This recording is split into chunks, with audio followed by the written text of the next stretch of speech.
আজকে ঐতিহ্য আর আধুনিকতার মেলবন্ধনে আড্ডা দেখতে দেখতে পৌঁছে গেলাম চতুর্থ পর্বে।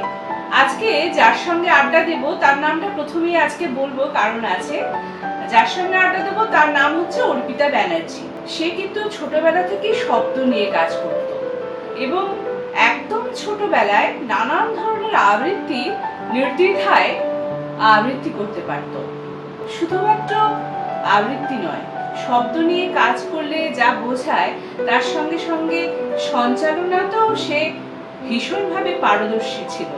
আমি সবটাই করতো ছিল কেন বলছি বলুন তো, সেটা হচ্ছে তার মাঝখানে একটা গলায় সমস্যা দেখা দেয়।